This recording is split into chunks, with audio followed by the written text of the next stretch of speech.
Thank you, Lynn. Good evening, everyone. My name is Danko. I'm a college professor and I have a Master's of Science in Education with a specialty in teaching and learning. I have been an active participant in the Central Mountain Arc since September 2013 as a parent and a community member. As delegation night loomed closer, I struggled to choose a topic because, let's face it, there is so much we could discuss.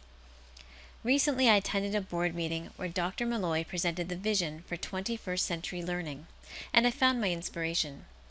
I also thought it would be fitting to bring this information to you in a blended format, as I am out of the country. Before we get into 21st century learning, I'd like to start with problem solving from a student perspective. The HWDSB has been developing a number of initiatives to help our students develop for the future.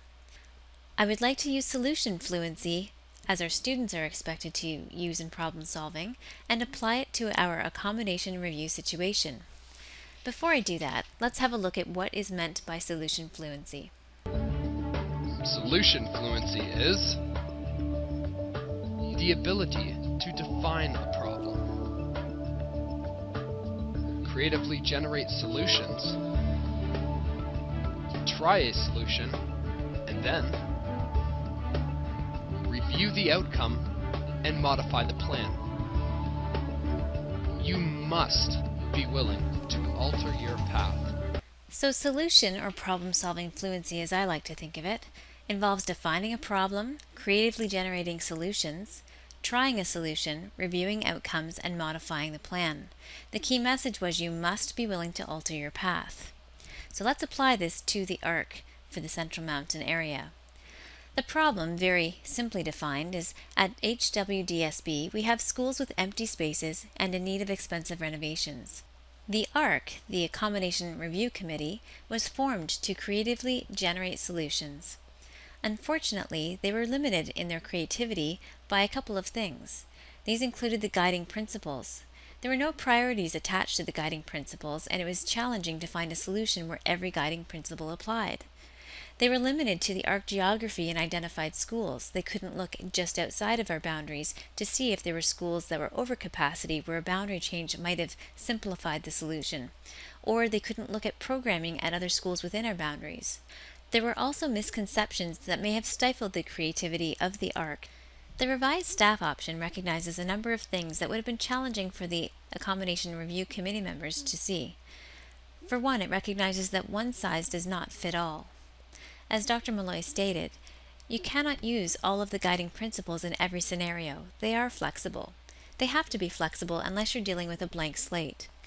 The revised staff option also recognized the unique community values and public input that was collected over the several months of the ARC process.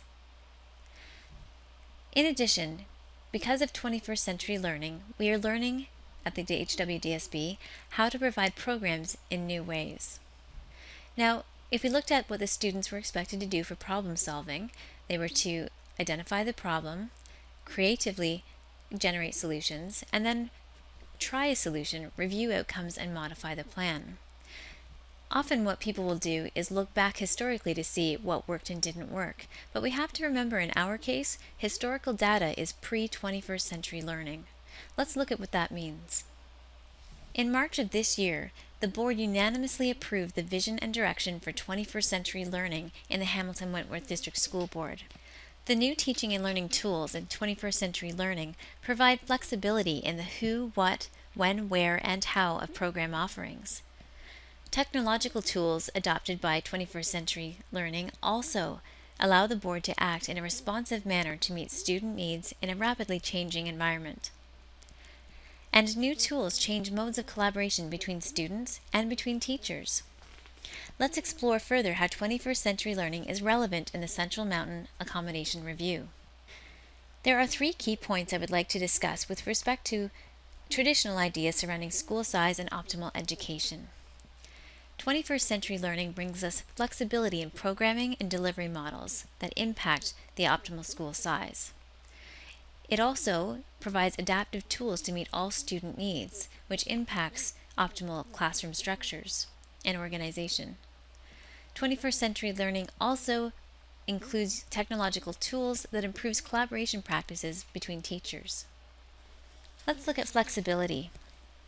According to the HWDSB report on education for the 21st century, and I quote, technology provides access to a number of authorities on different subjects, bringing into question the role of textbooks and how the role of teacher needs to evolve.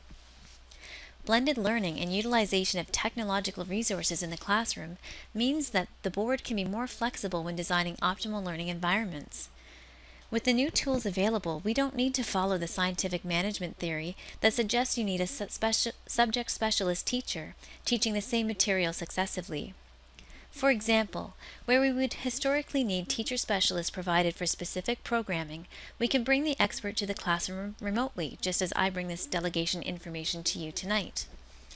Our teachers in the classroom can act as a guide for subsequent active learning, just as Dr. Malloy demonstrated in his 21st Century Learning presentation, which you can find on the HWDSB website. This means what would previously be a staffing and programming challenge in a small JK-8 school is now an opportunity for positive change that will better prepare today's students for the world of tomorrow. You can maximize the use of faculty experts across schools, and you are not tied to the traditional school structure. In fact, to maintain traditional school structures and program structures would be a missed opportunity to be a leader in education in the landscape today. In many schools, combined grade classes are necessary to maximize staffing efficiency and responsible spending of education dollars by filling classrooms. The HWDSB website provides advantages of combined grade classrooms. Moving forward, technology and new teaching strategies will further enhance how teachers deliver personalized education as they meet various student learning needs. It is important to recognize that at all levels of school, but particularly JK-8, relationships and a supportive school community are essential for optimizing learning and achievement. Again, the 21st Century Learning direction means we can take advantage of the strong community built in smaller JK-8 schools where everyone knows your name. Technology has changed the way we all communicate and collaborate. The idea that collaboration must happen face-to-face is no longer valid.